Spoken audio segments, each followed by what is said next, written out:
So good evening and welcome to Constellation Stories. My name's Helen Avery, and before we waste any time, I'm going to advise you, if you're on the Space Situation Room page, to click on Chile. Click on the Chile tab because we don't want to miss it. We've got just 5 minutes to capture Thor's helmet. So we're looking today and this evening at Canis Minor and Canis Major, our little dog, big dog. And this is an emission nebula in Canis Major. That's so I've just got, we've just got 5 minutes. So I'm just going to check that this is indeed our mission.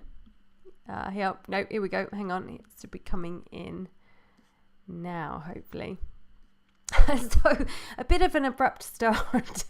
But I absolutely don't want anyone to miss this nebula. I'm hoping it's going to come in here. Oh dear. I don't know what's going to happen. We could be starting on a doozy. We'll see. We'll see what happens. But hopefully we are looking at Chile tonight. This is the Chile wide field. And we have a Chile all sky running. So Chile's running tonight, which is fantastic. And I'm just noticing that the Canary Ultra Wide Field is set up. And I know that the Canary Islands were closed because of snow. So just bear with me a second. I'm going to see if we can... it might be a bit late to just alter whether we've got... I don't know if this is going to work. Bear with me. Chile all sky, Chile ultra wide field, Chile wide field. I'm just bearing on. I just want to make sure we've got all possible telescopes open. Okay, let's have a look.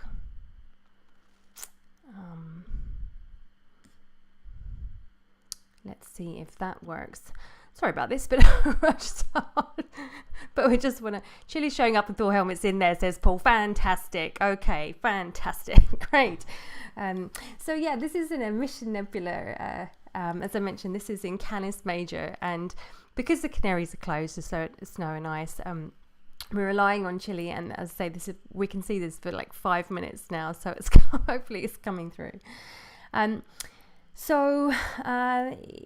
This is... this nebula is about 15,000 light years away, and it's a whopping 30 light years in size. And to look at, it's like super, super spacey. So I'm just see if I can check with you what's going on here. So it looks like Thor's helmet, if you are familiar with the Norse god Thor. We should be seeing this come through. I think that's sort of it down in the sort of middle right region.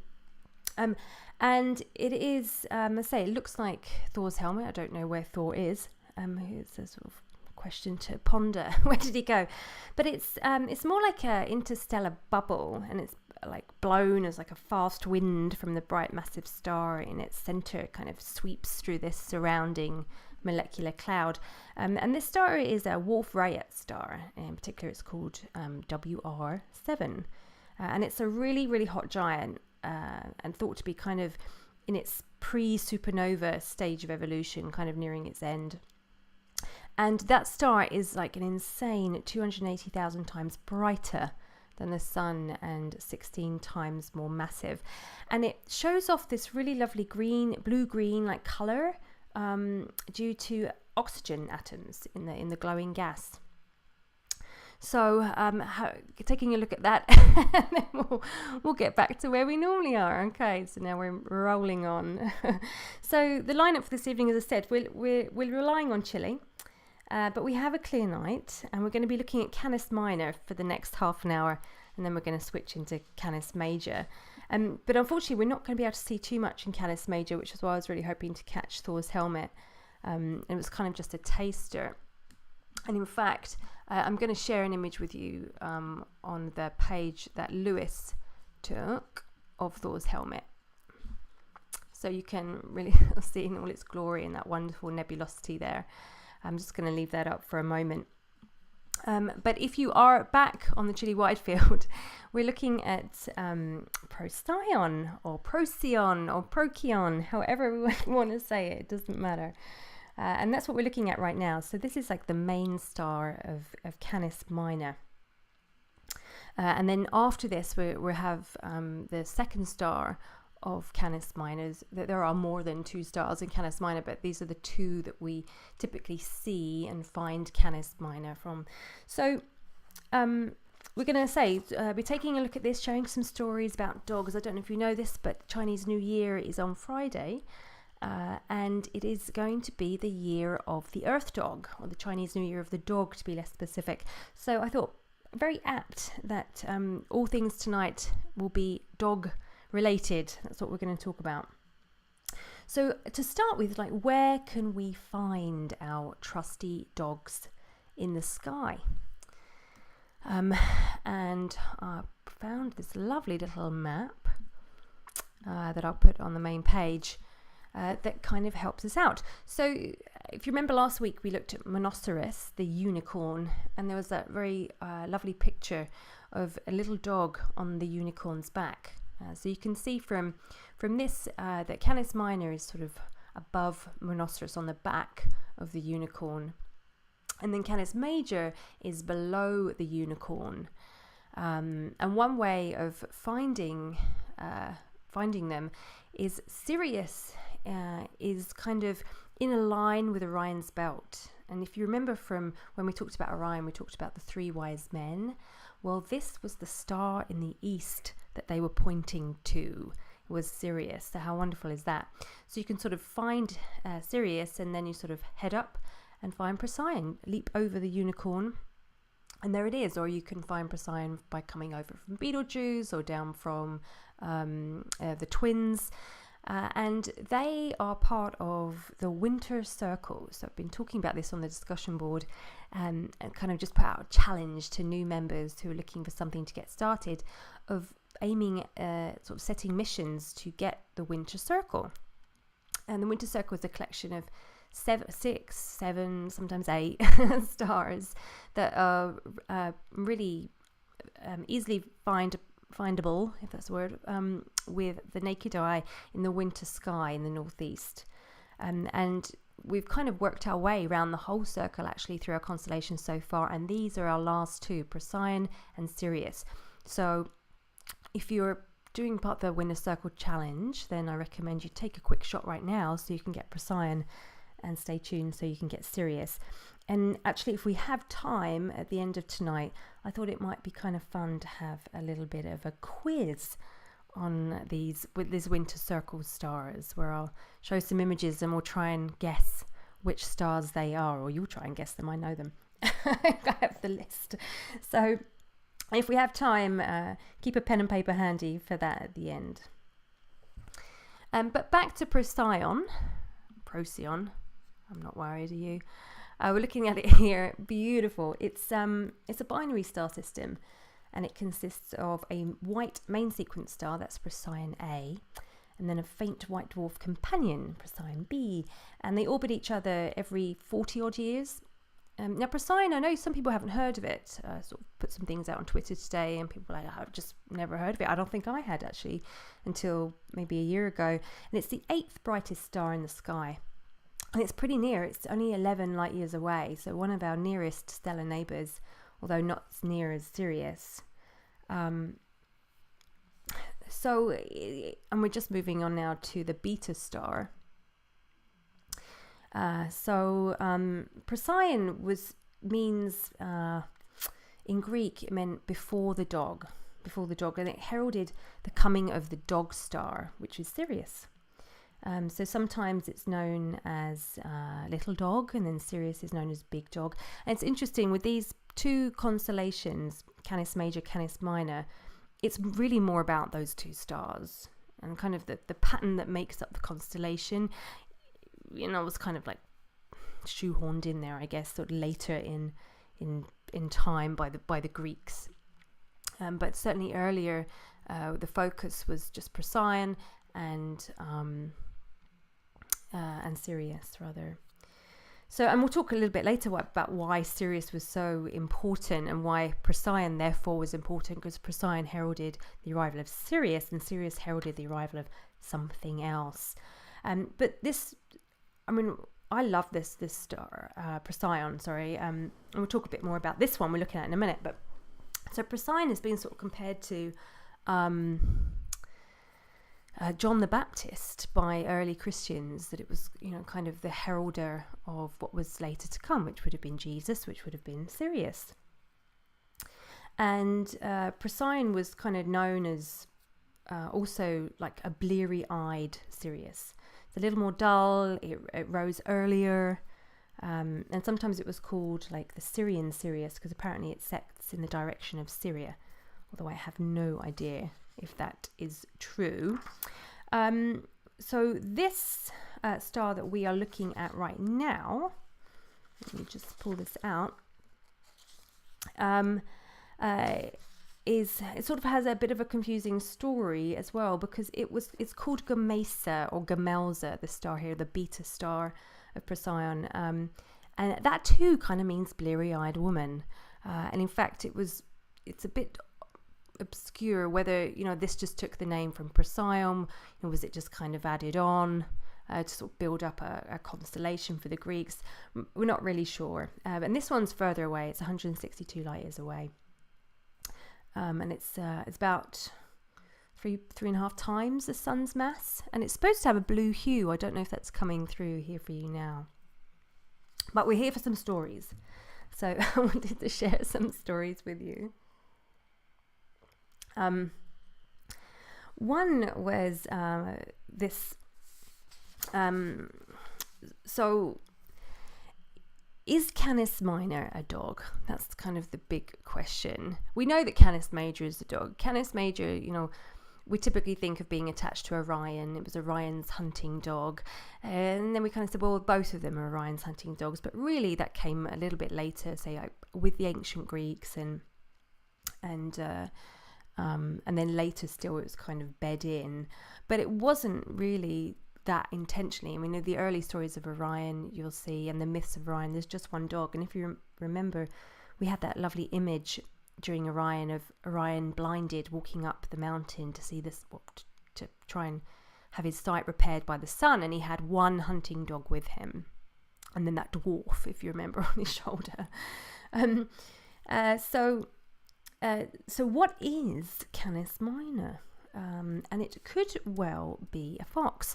So one of the Greek myths is that there was this hunter, Cephalus, married to a beautiful woman, Procris, and husband and wife, very happy, until one day, as in most Greek tragedies, there is a one day, Eos, the goddess of the dawn, decides she likes Cephalus. And so, getting what she wants, because she's a goddess, she starts an affair with him. But she soon tires of hearing Cephalus talk incessantly of his beloved Procris. So, a goddess scorned, she sends Cephalus away, but she first plants this seed in his mind that Procris is cheating on him. She thinks she'll get him back if he leaves, ends up falling out of love with Procris. So, as it turns out, Procris gets pretty annoyed by her suspicious husband following her around everywhere, and so she does go and cheat on him.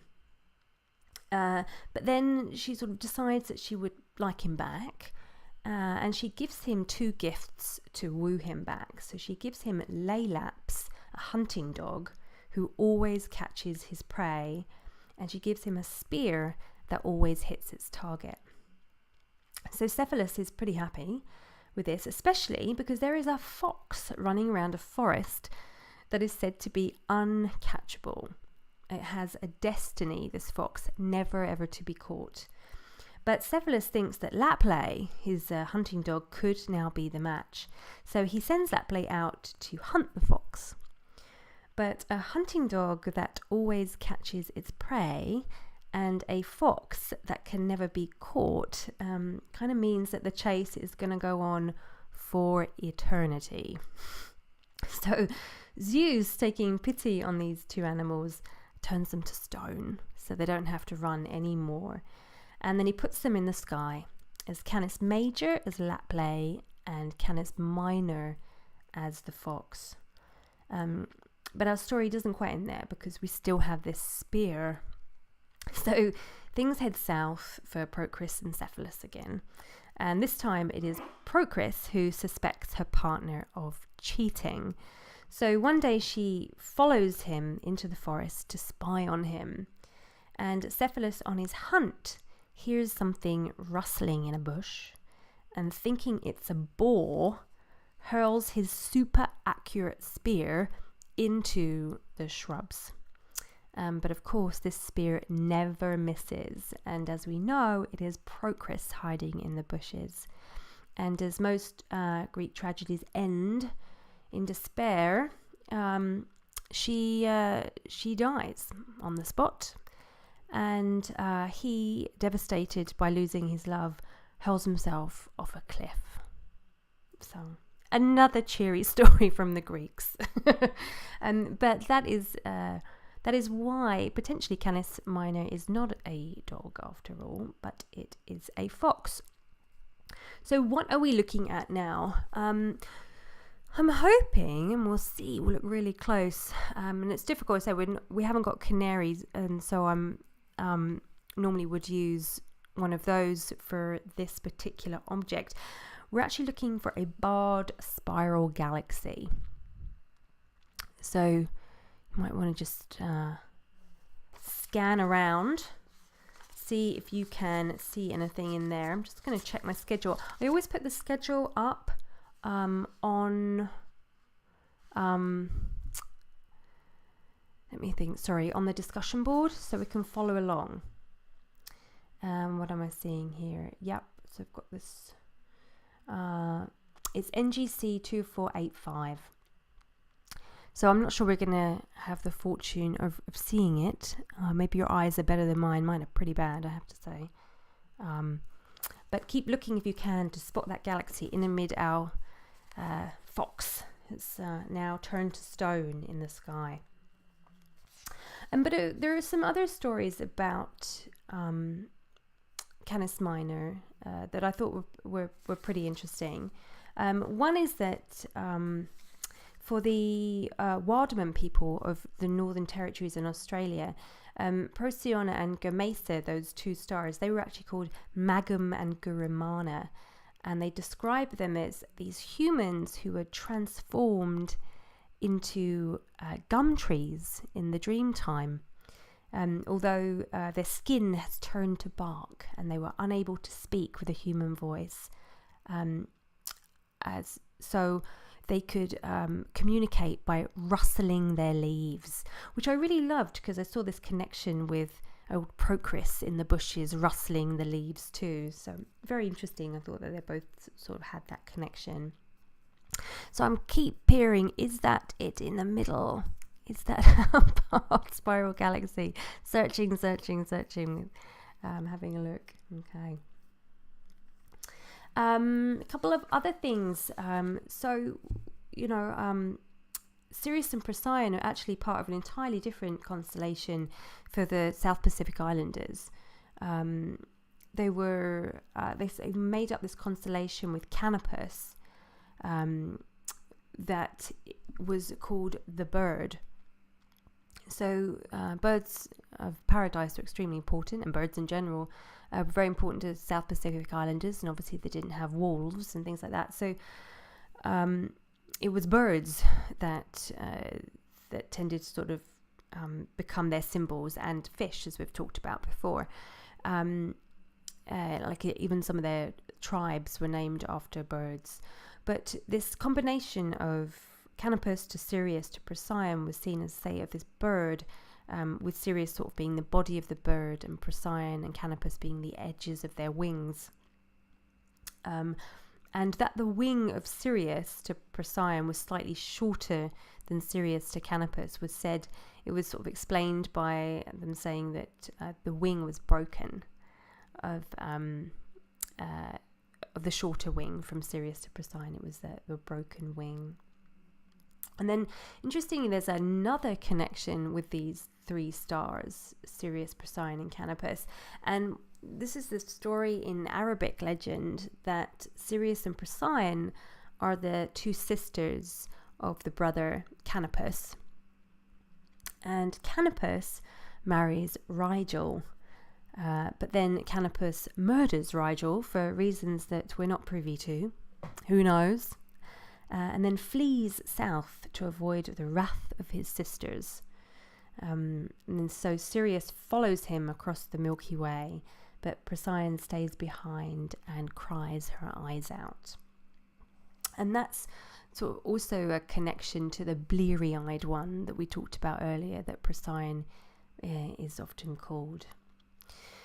So now we're moving on to what may or may not be able to see, a lenticular galaxy. And if we're not seeing them tonight, never mind, we can always set them up and see them maybe with the Canary 1 perhaps. So here we go, let me just find my schedule. So this is, we're going to be looking at this screen for 10 minutes, so we're going to have a really good look. And this is NGC 2508, the lenticular galaxy in Canis Minor.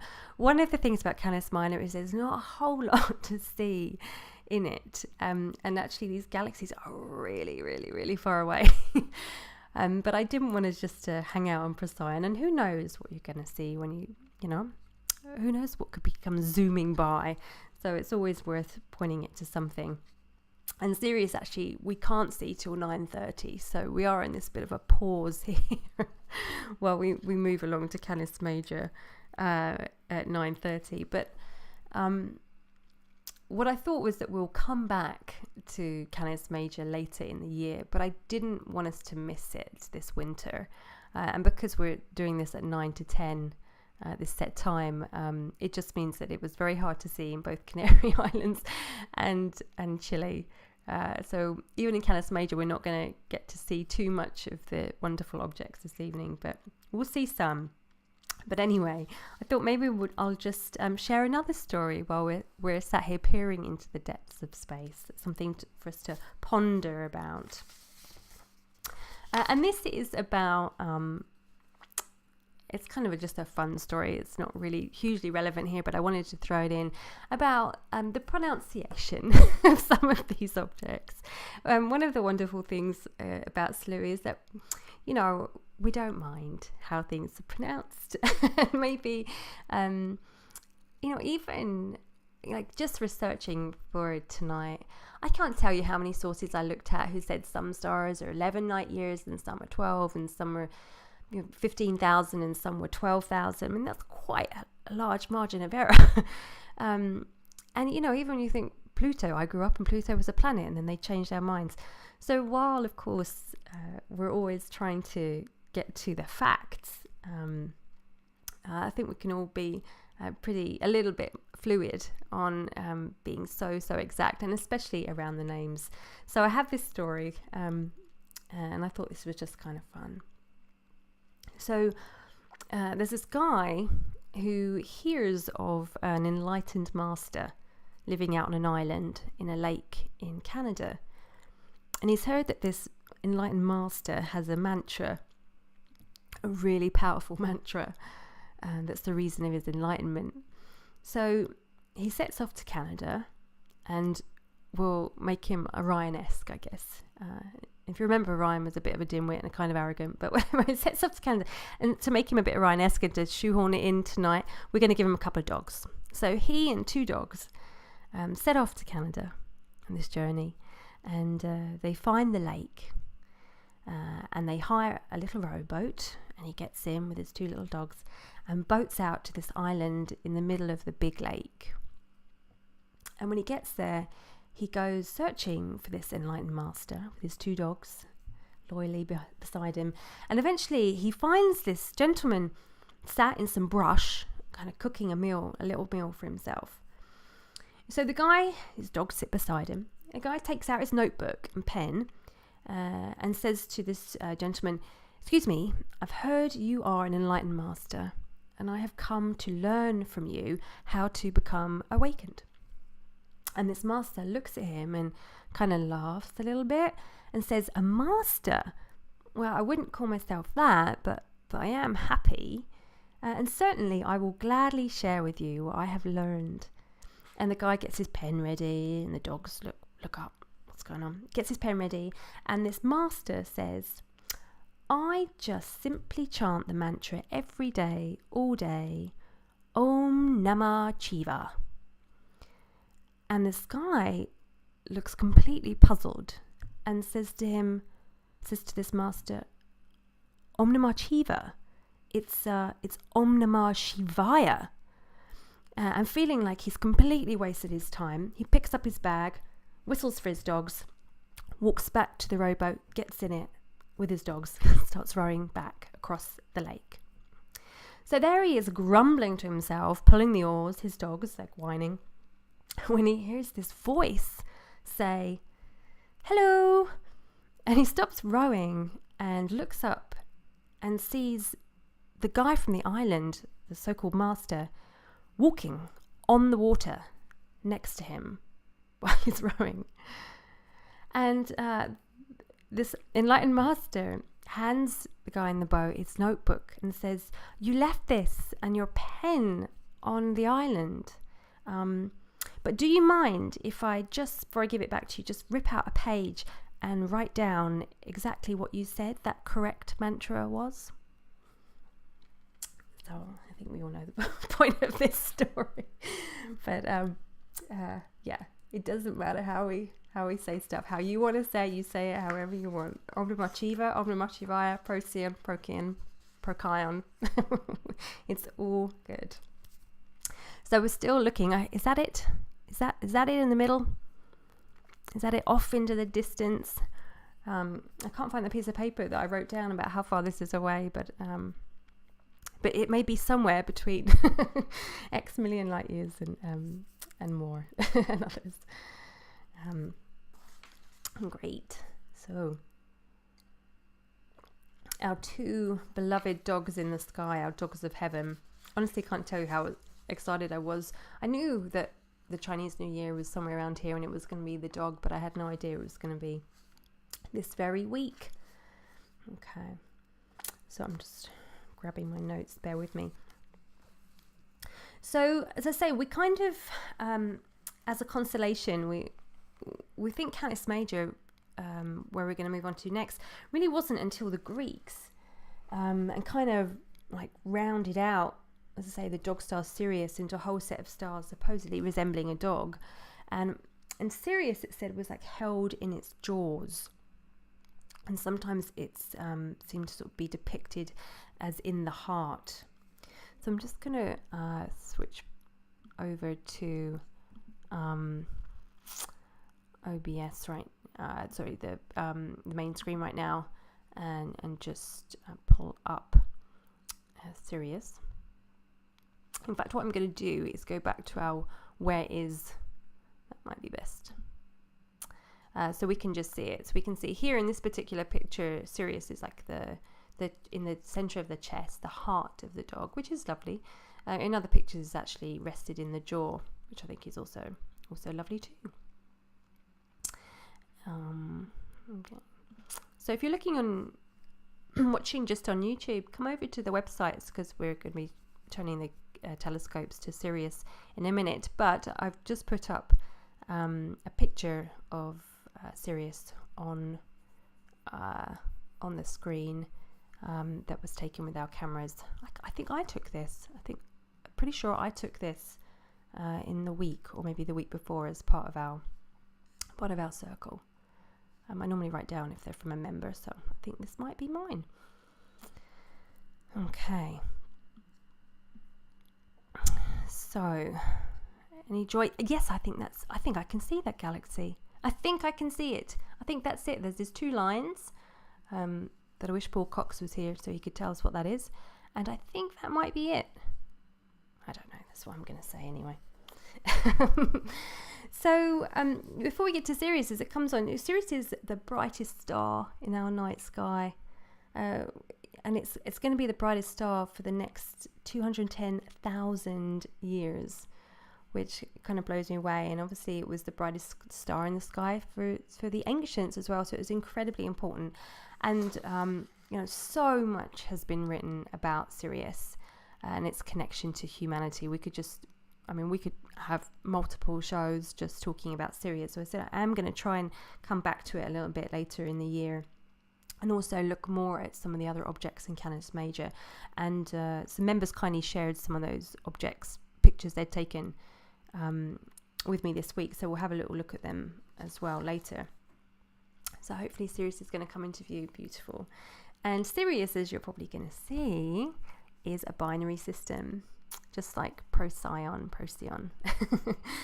And that system is about between sort of 200 and 300 million years old. It's about 8.9 light years away, so much closer than Procyon. And the name Sirius comes from the Greek word searing or scorching. So as we're looking at it here, we can really see like the brightness of that. It's unbelievable. Really amazing. And I kind of thought it was interesting that I was seeing if there was a connection between Sirius and Sirius. And Sirius is thought to come from the Latin word that meant, which is kind of what we mean today, expressing earnest purpose or thought. And I kind of love this idea of Sirius's character having this sort of very earnest purpose or thought to shine brightly, and it's kind of reflected or manifest as being so incredibly bright.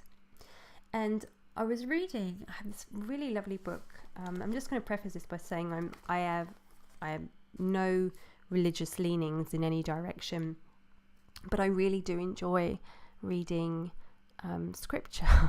I'm a minister, as some of you know, and my ministry, we studied Buddhism and Hinduism and the mystical texts of some of these religions, the mystic texts of Christianity and the Bible. Sufism is another one. But there's something I find very soothing and enriching, similar to how I feel about looking at the stars, that when I read some of these scriptures, I just feel, I just feel like a deep peace, similar to when I look up at the sky. So I got this book called Astronomy and the Bible, and it was published in 1919, so almost 100 years old. And it says, The Empire of Creation Seen in the Dual Light of Science and the Word by Lucas Reed. It's such a lovely book. But it mentions in it, it says about the Bible, that there is this line in the Bible that says, one star differeth from another star in glory. Look at that colour coming in. No two stars are alike. That was sort of the meaning in the Bible. And the great difference in the stars, the word announces, lies in the difference in their glory. Study their glory, for therein lies their difference. So the gentleman writing it is obviously an astronomer. And he says the word glory here means character and radiance. And glory meaning character, it also carries this idea of luster, brilliancy and light. So the relation of character and brightness as embodied in the word glory seems to be that of cause and effect. The brightness is the outshining or manifestation of the character. What he says that means for astronomers, that is, if we study the light given off by a star, we will know the difference in character between one star in its glory and another. So I really loved this because it's very true. Stars differ, and we get to how we have over the years become to know them, know what kind of stars they are from the light that they emanate. So there is this sort of character in there. Maybe this one, as I say, for Sirius, I always kind of think there's this real earnestness, and maybe sort of this deep thoughtfulness. So a couple of things about Sirius while we're looking at. We're going to be looking at a lot. We've got this, and then we've got a cluster, and then we're back to Sirius. So don't worry if you're not feel like you're getting enough attention on Sirius right now, if I'm distracting you. So due to precession, I was reading today that Sirius is going to move further south in the future, and in around the year 9000, Sirius won't even be visible from North and Central Europe, which I thought, wow, what a shame. how strange that it would be this like missing star. So Sirius A, as I mentioned, it's binary. It's about twice as massive as the Sun and about 25 times more luminous. But it actually has a lower luminosity than other stars like Canopus and Rigel. But its second star, and I'm thinking that's what we're seeing here, this like blob, and to the left, is Sirius B, and it's a blue dwarf, and it's sometimes nicknamed the Pup. And it's this second star that has caused a lot of excitement, because it was discovered in 1862 that there was this binary partner. Reported in the 20th century that the Dogon people of Africa knew about the existence of Sirius B, although they absolutely would have had no way of knowing about it, since they didn't have any distant viewing technology. And it's led this sort of, it's become a bit of an urban legend now that it's led to a lot of I don't know how to describe it, but conjecture that maybe people, the world was populated by people from Sirius B. I'm not kidding you. Like, tons has been written about this, because how else would they know about it? And I was reading some stories about whether it was astral projection, and they went there and like kind of came out of their bodies and went and saw Sirius B, and that's how they knew, although more likely they probably heard it from some European astronomer who visited Mali, in the late 1800s or something.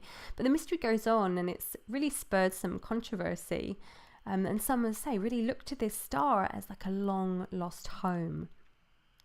And I have this wonderful book, and you've probably heard of it, The Sirius Mystery. It's by a gentleman called Robert K.G. Temple. And the claim is, was Earth visited by intelligent beings from a planet in the system of the star of Sirius? And it is a tome, I tell you. He has done so much research. But I'll leave it to you whether you believe that some intelligent beings came from Sirius B and taught the Egyptians how to create technology. But so much has been written about this star, and I mean, of course, it's been the brightest star in the sky. It's meant so much to so many for so many years. But this sort of association with Sirius as this celestial dog has been consistent throughout the classical world. Like, even in remote China, the star was identified as a heavenly wolf. In ancient Chaldea, it was the dog star that leads, or it was called the Star of the Dog. In Assyria, it was the Dog of the Sun. In older Arcadia, it was the Dog Star of the Sun. And even for the Osage peoples of the Great Plains, this constellation is the wolf that hangs on the side of the heavens. And the Skidi Pawnee call this the wolf star. And it kind of makes sense, particularly for those like in the cradle of civilization, in that sort of area of ancient Egypt and Babylon and Greece, because before Sirius rose just before dawn, it would rise just before dawn, just before the hottest parts of the year. So it kind of warned of this difficult time coming. So to the Greeks, this was a really, really scorching time of year. And it was even believed that Sirius had a heating effect on the Earth. So when it rose, people would say that combined with the sun, it's this Doppel effect. That's why it's so bloody hot in the summer. So the ancient Greek writer Hesiod writes of heads and limbs drained by Sirius. And Virgil said that the torrid dog star cracks the fields. And it kind of gave life to this phrase, the dog days of summer. I always wondered, I thought it's because we look at dogs and they always kind of seem flat out at the hottest time of the year, laid on their backs, and so I thought it was called the dog days, but no, it is because of this star. So for the ancient Egyptians, Sirius heralded an entirely different time, and well before the Greeks, because it appeared just before dawn, just before the Nile would flood. And so it was in fact called the Nile star, or the star of Isis, which we'll talk about a little in a minute, and it marked the new year beginning when the star flooded, when the Nile flooded. So Sirius in that sense was like a guard dog that would warn you of something approaching. And what we're looking at now is a wonderful cluster. And I think we're on this for another 10 minutes. So it's an open cluster, as you can see, no globs in sight. And it was discovered by Giovanni Battista Hodiena before 1654, and it's thought that maybe even Aristotle knew that this was there. It's got about 100 stars in it and several red giants. And the diameter of the entire cluster is pretty big. It's 25 to 26 light years across, and it's thought to be 190 million years old. So just some things there to ponder on while we're staring at M41. Again, this is all on the discussion board in the latest post about Canis Major. But back to the Egyptians. So when the ancient Egyptians saw Sirius rising just before the sun, they knew that the Nile days were nearby. And it was kind of a warning, say, to people who lived along the Nile River. So while they knew it was that was going to flood their lands, so some people had to sort of move, it was also going to add to the fertility of their lands, and that's maybe its connection with Isis, this fertility. So people would open the gates of canals that irrigated their fields and just let the Nile flood it.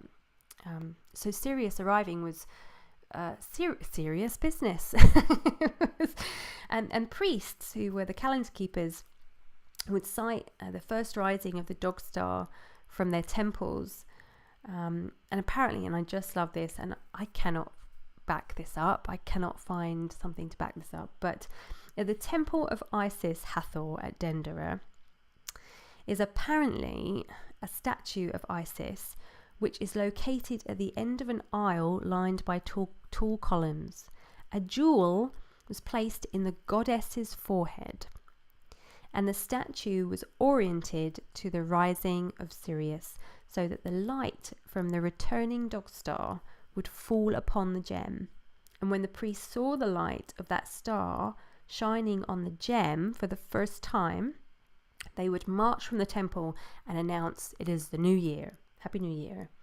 And in the temple, apparently, there's the inscription, "Her Majesty Isis shines into the temple on New Year's Day, and she mingles her light with that of her father Ra on the horizon," Ra being the sun. So it's very Indiana Jones. when this light falls on this jewel in Isis's head. Okay, so a secret stone door doesn't open, but the high priestesses go running into the streets and declare a New Year's Day. But I thought it was really fun. So there's this strong connection between Isis and Sirius. And also, we talked before about Isis Osiris, and also there's a connection between the dog-faced god Anubis. So I wanted to just pop a couple of pictures up on the page, the main page. So this is Anubis. Just to jog your memory, you've probably seen pictures of this black-faced dog god, and there he is, Anubis. Okay. So the myths in Egypt, if you don't know, they get really confused because different pharaohs came along, changed myths that worked for them, But one is that the Nile was considered to have caused by the tears of Isis as she was mourning her slain husband Osiris. If you remember, her husband's brother, Osiris's brother, kills him, hacks him into little bits, and then she has to kind of wrap him together and mummify him, and I think she turns into a bird and breathes a little bit of life into him, and from that he impregnates her with Horus. And we talked about that myth before. It's a big myth for the ancient Egyptians. But what I find fascinating is, so Sirius disappeared in the daylight hours approximately for 70 days, sort of 70 days earlier, Sirius can no longer be seen in the sky. And then there's this sort of 70-day period where then it rises just before dawn. It's like the resurrection almost. And that was when they knew that the Nile was going to flood. So you can imagine how mystical it would have seemed. It sort of disappears to the underworld and then is reborn 70 days later, just as the Nile floods its banks, as sort of this sort of feeling of like coming back to create and this fertileness arriving. And the sort of connection sometimes with Sirius and Osiris is that, Osiris was the god of death and rebirth. So sometimes, people will say Sirius represents Osiris, sometimes they'll say it's Isis. What's also very interesting is that the standard period of preparation and mourning, or the standard period for preparation and mourning for ancient Egyptians was 70 days. So kind of interesting. And I read that no one could be buried for 70 days. You had to kind of hold on to it so people could mourn and then they'd be buried. And who was the god of mummification? The one who embalmed the bodies and walked them into the afterlife? It was Anubis, the dog-headed god. So sometimes Sirius is thought to be Anubis as well, the dog star, the dog-headed god who accompanies people into the afterlife. And you can see in these images, the one on the left is Anubis holding the hands of someone who is going to the scales. So Anubis was, one of his roles was guardian of the scales. So as he sort of guided people across the threshold of the world of the living into the afterlife, one thing he would do he would weigh their hearts. And in the Book of the Dead, it shows Anubis performing this measurement that determines whether the person is worthy of entering the realm of the dead. By weighing the heart, it says, against truth, that was often represented as an ostrich feather. Anubis would dictate the fate of souls. Souls heavier than a feather would be devoured, and souls lighter than a feather would ascend. So such a beautiful role of this god.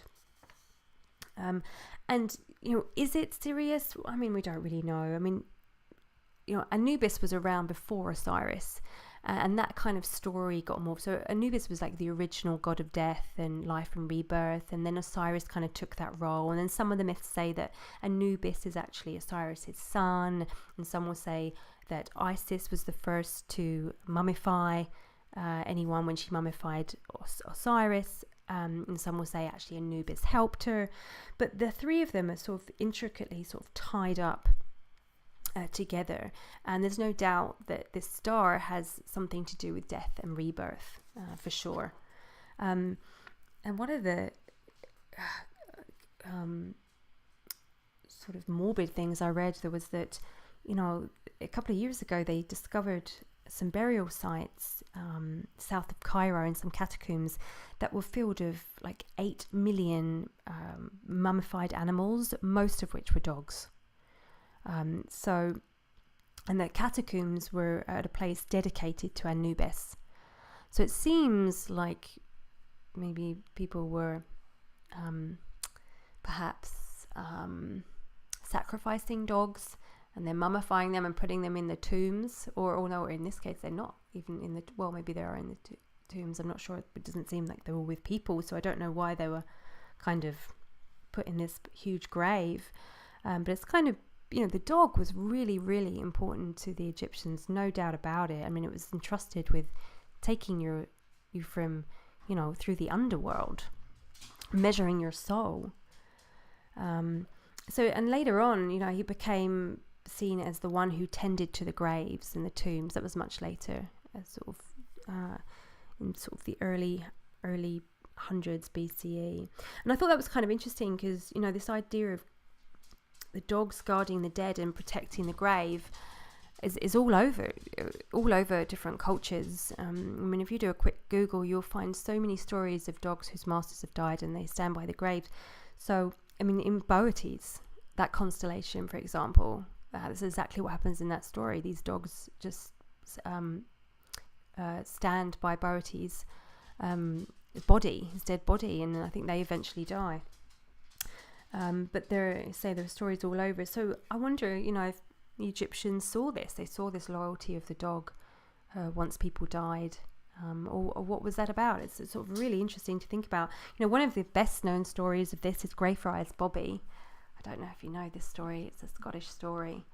Let me put a little picture of Greyfriars Bobby up. There we go. So, and we're back on Sirius now. Lovely. So, Greyfriars Bobby belonged to John Gray, who worked for the Edinburgh City Police as a night watchman. And when John Gray died, he was buried in Greyfriars Kirkyard. It's a graveyard in the old town of Edinburgh. And Bobby became known locally because he just spent the rest of his life sitting on his master's grave. So eventually, someone paid for his license and gave him a collar. And sort of people came and fed him. He's said to have sat by that grave for 14 years. So, pretty old dog, and he hadn't known his master that long, if you think about it. But he died in 1872, Bobby, and was buried just inside the gate, not far from John Gray's grave.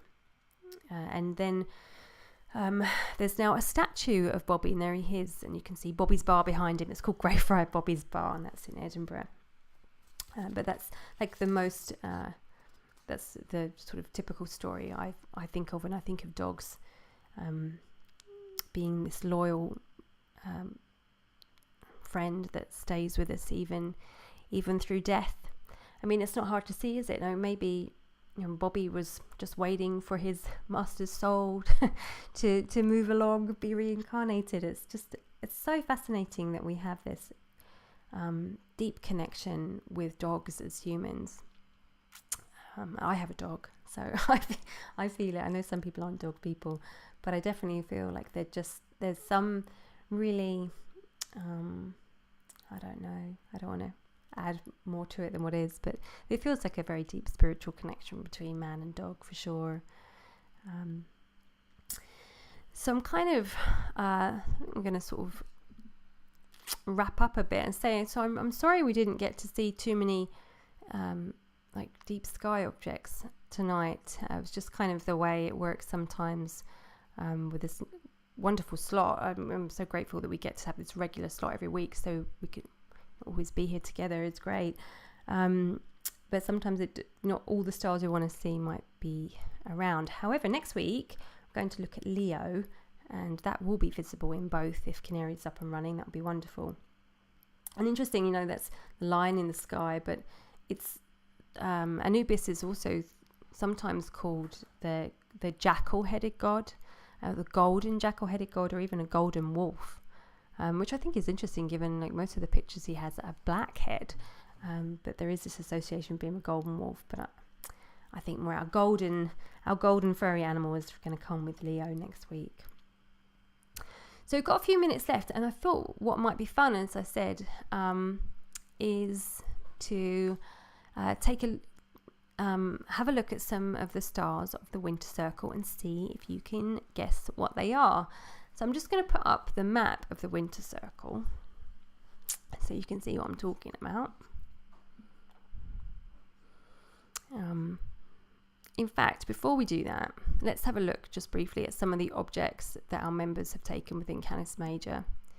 So you can see, I've put these up on the board, the discussion board as suggested missions.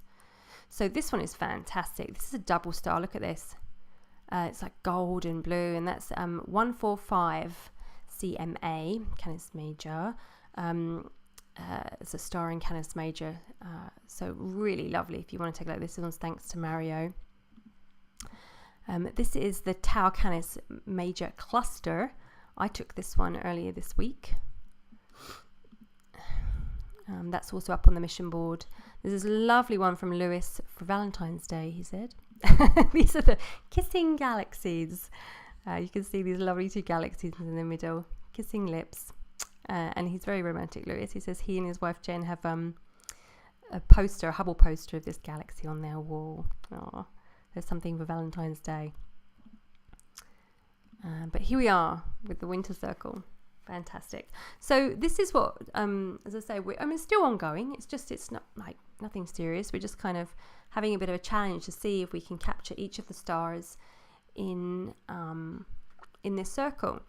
So, and it varies. Some people call it hexagon. I call it a circle, and I include a couple more stars than other people include. So it's essentially Capella. I include Castor and Pollux, Procyon, Sirius, Rigel in Orion, Aldebaran in Taurus, and I've thrown in for good measure Betelgeuse, which isn't normally in the circle, it's in the middle, but I'm going to include it in the circle. So we're up to 8 stars. And the winter triangle, by the way, is Procyon, Sirius, Betelgeuse. You can see it carved out there.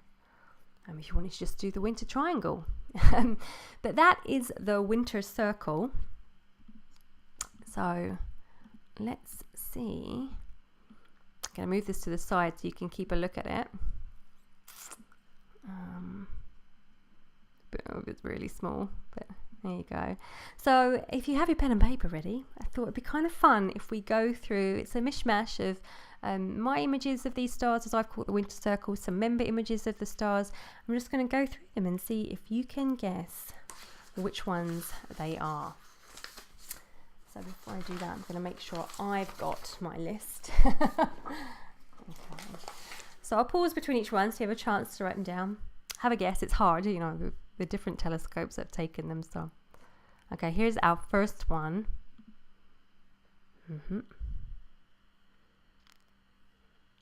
Which one do you think that is?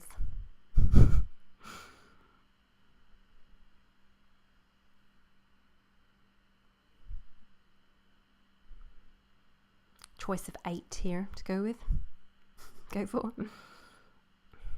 Obviously, if that's your photo, you'll know which one it is. And here's our second one.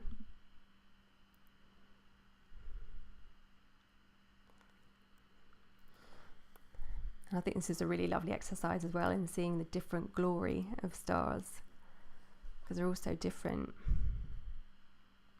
That's our second, number 2. Okay, here's number 3.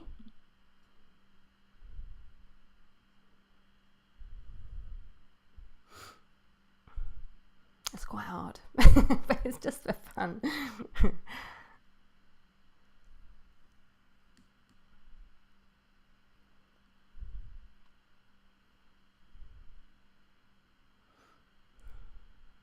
I'm not giving clues. Here's number 4.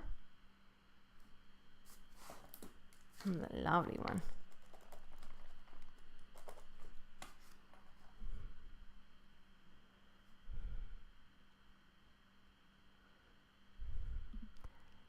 This is number 5.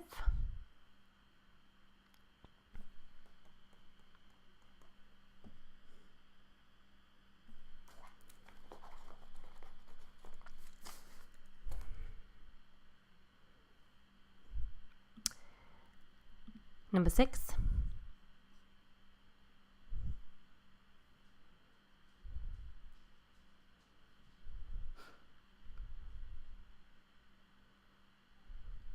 This one's on Twitter and Facebook, if you want to cheat. Number 7.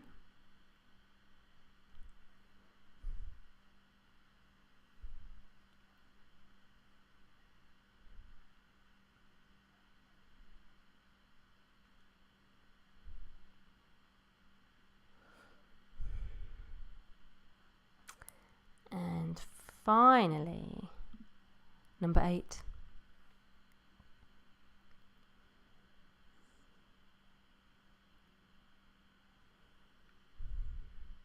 So I guess whatever you've got left, it will be that one.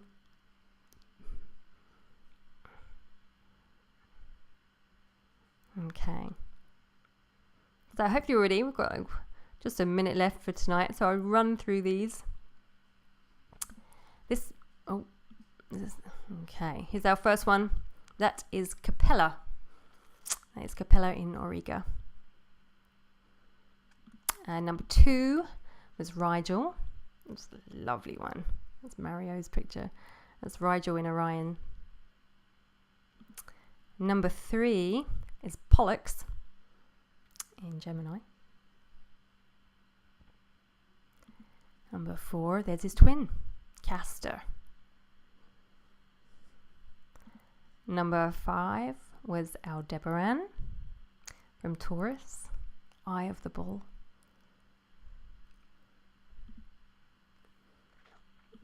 Then we have Sirius. Number 6 was Sirius. Number 7 was Betelgeuse. They're not really part of the circle, but I threw it in. It's the middle. It's kind of in the middle of the circle. Betelgeuse. And our very last one was where we started tonight, Procyon. So if you played, let me know. See how you did. It's pretty hard, but it's fun to see the different colours of these major stars, and really how different they are in their luminosity and all their glory.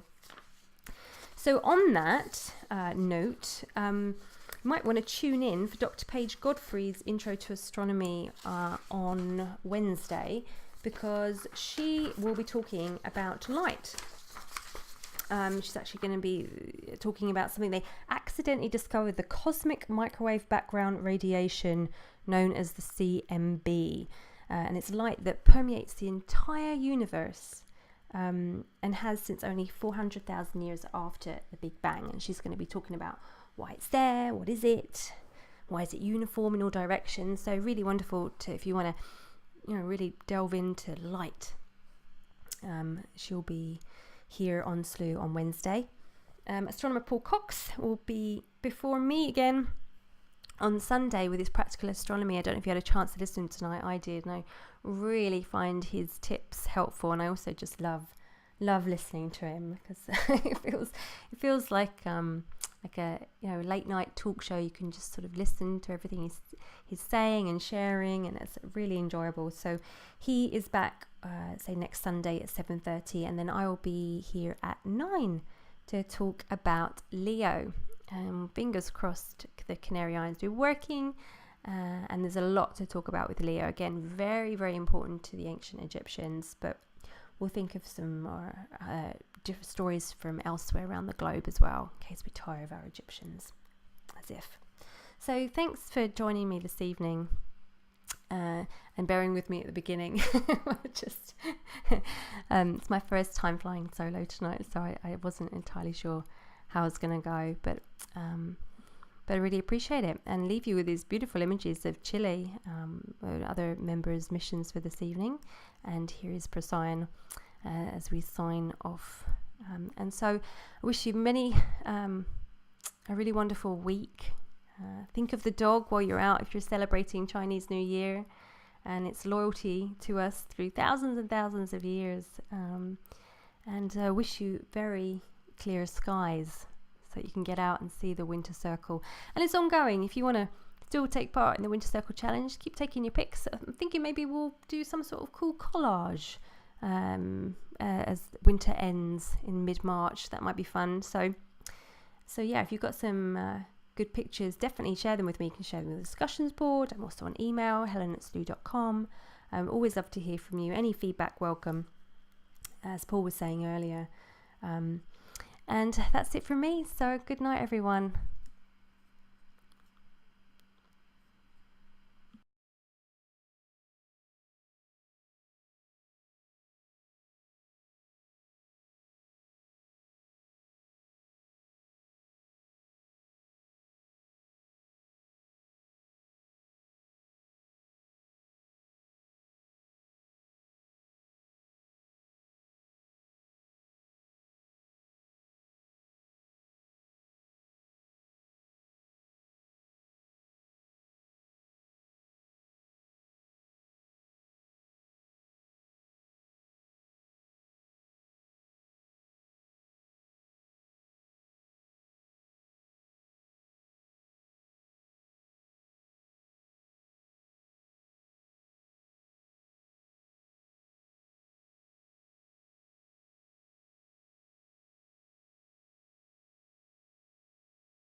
looking at right now. So this is like the main star of Canis Minor.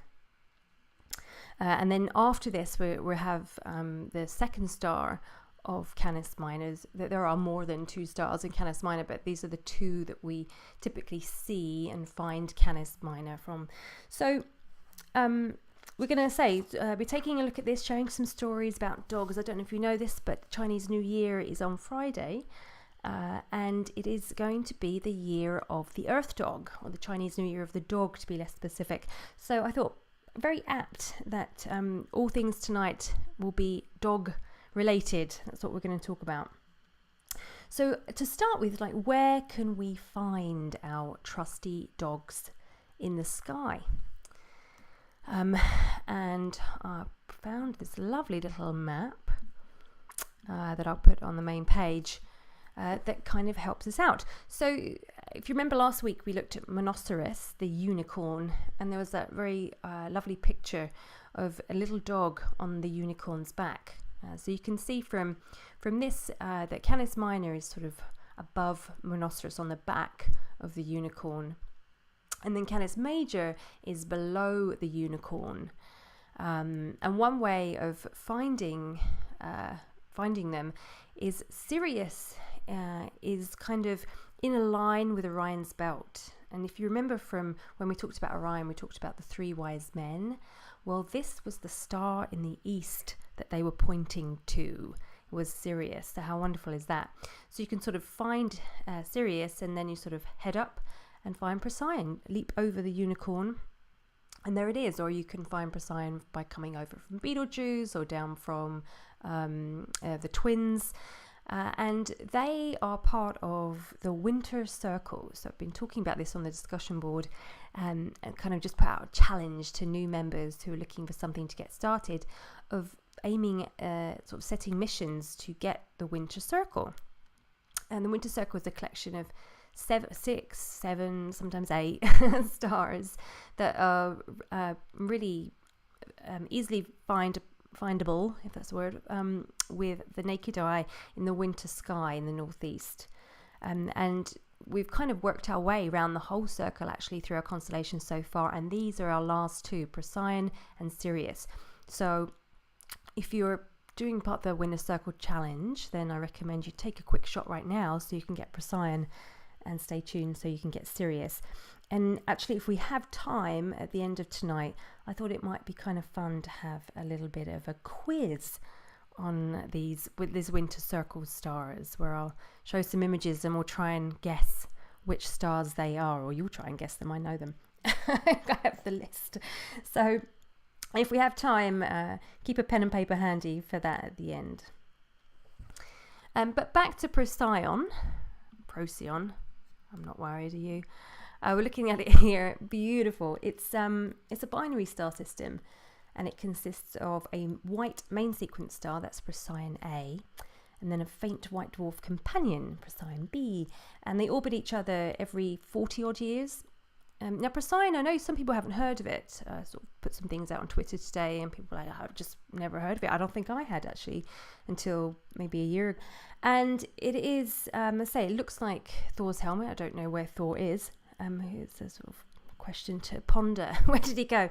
But it's more like a interstellar bubble, and it's like blown as like a fast wind from the bright massive star in its center. It kind of sweeps through this surrounding molecular cloud, and this star is a Wolf-Rayet star. In particular, it's called WR7, and it's a really, really hot giant, and thought to be kind of in its pre-supernova stage of evolution, kind of nearing its end.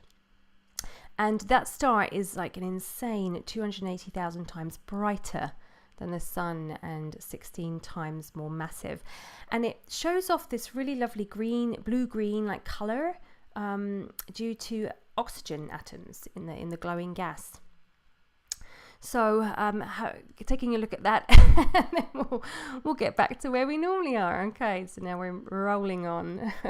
So the lineup for this evening, as I said, we're relying on Chile, but we have a clear night, and we're going to be looking at Canis Minor for the next half an hour, and then we're going to switch into Canis Major. But unfortunately, we're not going to be able to see too much in Canis Major, which is why I was really hoping to catch Thor's helmet. It was kind of just a taster. And in fact, I'm going to share an image with you on the page that Lewis took of Thor's helmet. So you can really see in all its glory and that wonderful nebulosity there. I'm just going to leave that up for a moment. But if you are back on the Chile wide field, we're looking at Procyon or Procyon or Procyon, however we want to say it, it doesn't matter. And that's what we're looking.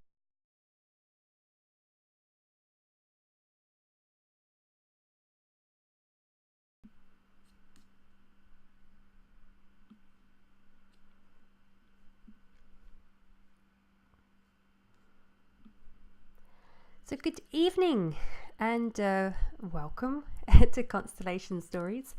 My name's Helen Avery, and before we waste any time, I'm going to advise you, if you're on the Space Situation Room page, to click on Chile. Click on the Chile tab, because we don't want to miss it. We've got just 5 minutes to capture Thor's helmet. So we're looking today at and this evening at Canis Minor and Canis Major, our little dog, big dog. And this is an emission nebula in Canis Major. That's so I've just got, we've just got 5 minutes. So I'm just going to check that this is indeed our mission. Here we go. Hang on. It should be coming in now, hopefully. So a bit of an abrupt start. But I absolutely don't want anyone to miss this nebula. I'm hoping it's going to come in here. Oh dear. I don't know what's going to happen. We could be starting on a doozy. We'll see. We'll see what happens. But hopefully we are looking at Chile tonight. This is the Chile wide field. And we have a Chile all sky running. So Chile's running tonight, which is fantastic. And I'm just noticing that the Canary Ultra Wide Field is set up. And I know that the Canary Islands were closed because of snow. So just bear with me a second. I'm going to see if we can... it might be a bit late to just alter whether we've got... I don't know if this is going to work. Bear with me. Chile all sky, Chile ultra wide field, Chile wide field. I'm just bearing on. I just want to make sure we've got all possible telescopes open. Okay, let's have a look.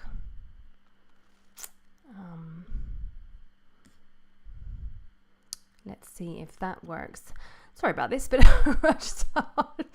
but we just want to... Chile's showing up and Thor helmet's in there, says Paul. Fantastic. Okay, fantastic. Great. So yeah, this is an emission nebula. As I mentioned, this is in Canis Major, and because the Canaries are closed to snow and ice, we're relying on Chile, and as I say, we can see this for like 5 minutes now, so it's hopefully it's coming through. This is... this nebula is about 15,000 light years away, and it's a whopping 30 light years in size. And to look at, it's like super spacey. So I'm just see if I can check with you what's going on here. So it looks like Thor's helmet, if you are familiar with the Norse god Thor. We should be seeing this come through. I think that's sort of it down in the sort of middle right region.